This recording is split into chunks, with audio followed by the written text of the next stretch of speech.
ఓం శ్రీ గురుభ్యో నమః. ఓం శ్రీ గోవిందమాంబాగర బ్రహ్మేంద్రాభ్యాం నమో నమః. త్యాగానికి, తపస్సుకు, తాత్విక చింతనకు, ఆధ్యాత్మికతకు, అద్భుతమైనటువంటి ఆవిష్కరణలకు అన్నింటికీ మించి ఆదర్శ జీవన విధానానికి ప్రతీకలైనటువంటి నా పూర్వ ఋషి పరంపరకు శిరస్సు వంచి నమస్కరిస్తూ, వారికి ప్రతిరూపంగా ఈ నేల మీద నడయాడి కుక్కలు కాళ్ళెత్తే రాళ్ళలాగా ఉండవలసినటువంటి మా బోటి వాళ్ళందరినీ కూడా సంస్కార పదంలో నడిపించినటువంటి గురుదేవులు శ్రీ శ్రీ శ్రీ యోగి అచలానంద స్వాముల వారికి శిరస్సు వంచి నమస్కరిస్తూ, బ్రహ్మంగారి ఆరాధన, జగద్గురుని రథయాత్ర తర్వాత ప్రకృతి ప్రతి సంవత్సరం కూడా పరవశిస్తుంది, ప్రకరిస్తుంది, వర్షిస్తుంది, మనందరికీ ఆశీర్వాదం చెప్తుంది. అయితే ఇందులో మనకి కొద్దిపాటి ఆశీస్సులుగా మేము భావిస్తాం.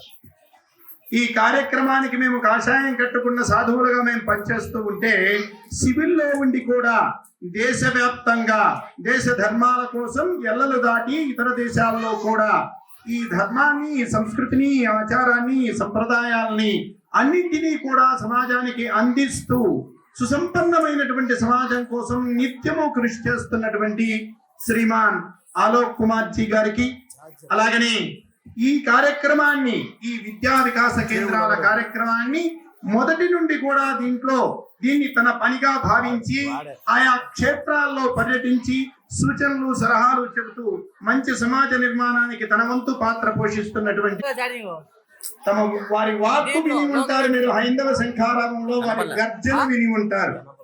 మన కోటేశ్వరరావు గారిని ఈ రోజున ఈ విద్యా వికాస కేంద్రాలు అనేటువంటి కార్యక్రమం నడుస్తుందంటే, ఈ సమాజ కార్యం నడుస్తూ ఉందంటే ప్రధానమైనటువంటి కారణం మన వెంకటేశ్వర్ల మాస్టర్ గారు ఎక్కడున్నారో వారు పూర్తి సమయం ఇస్తున్నారు.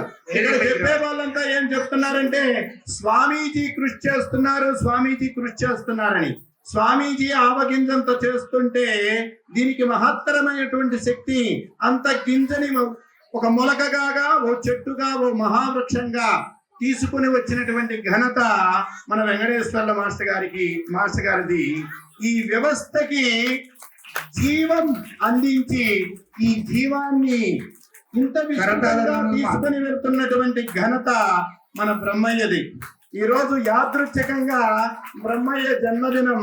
ఆ అబ్బాయి నాకు అత్యంత ఆత్మీయుడు, మీ అందరికీ తెలుసు. నా హృదయానికి దగ్గరైనటువంటి వ్యక్తి బ్రహ్మయ్య. ఎందుకంటే నా ఆలోచన ఏమిటి అనేటువంటిది దగ్గరగా చూసేటువంటి వాడు, పూర్ణంగా అర్థం చేసుకోగలిగేటువంటి వాడు బ్రహ్మయ్య. వాళ్ళు ఇద్దరూ కూడా ఈ మహత్తర కార్యక్రమానికి కారకులైతే దీనికి వెనక ఆక్షతులంతా కూడా వారికి రుణపడి ఉంటారు. తల్లిదండ్రులంతా వారికి రుణపడి ఉంటారు.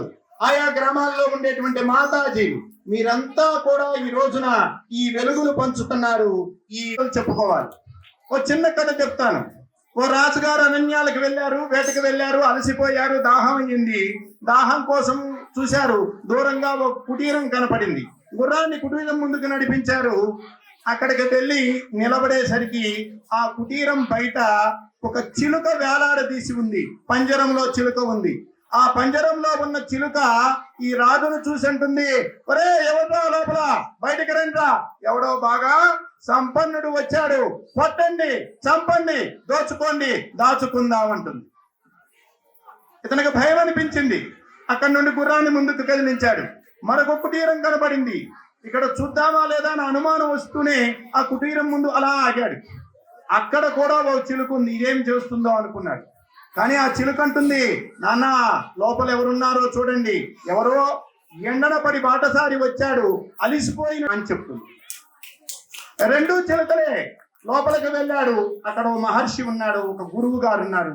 ఆయన పాదాలు పెట్టే ప్రణమిల్లాడు. స్వామి, అక్కడ ఒక చిలుకను చూశాను, ఇక్కడ ఒక చిలుకను చూశాను, రెండు భిన్నంగా వ్యవహరిస్తున్నాయి.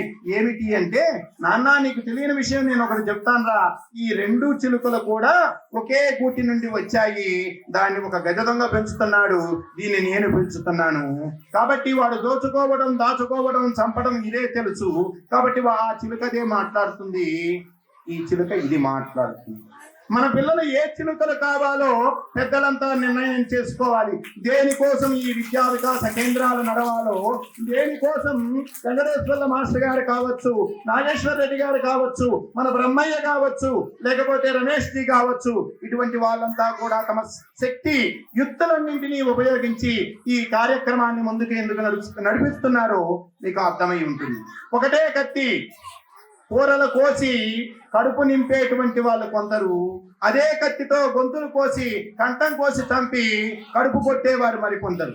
కత్తి ఒకటే, ఉపయోగించేటువంటి విధానంలో తేడా ఉంది. రామచంద్రునికి విద్య నేర్పించినటువంటి విశ్వామిత్రాది మహర్షులంతా కూడా ప్రయోగంతో పాటుగా ఉపసంహారం చెప్పారు. శక్తి, దాని మీద నియంత్రణ, యుక్తి, ఆలోచన సక్రమమైనటువంటి పద్ధతిలో నడవకపోతే ఓ కసక్ తయారవుతాడు. నిన్న మొన్న వారు ప్రస్తావించినట్లుగా పహల్గావులో నువ్వు ముస్లిం కాకపోతే నీకు బ్రతికేటువంటి హక్కు లేదు అని చెప్పి తుపాకీ ఎక్కుపెట్టి చంపినటువంటి తీవ్రవాదులు తయారవుతారు.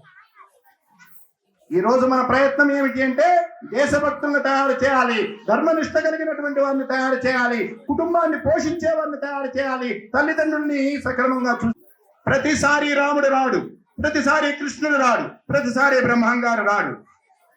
మనలోనే ఆ రామతత్వం మేలుకోవాలి, ఆ కృష్ణతత్వం మేలుకోవాలి, ఆ బ్రహ్మంగారి తత్వం ముందు బయటకు రావాలి.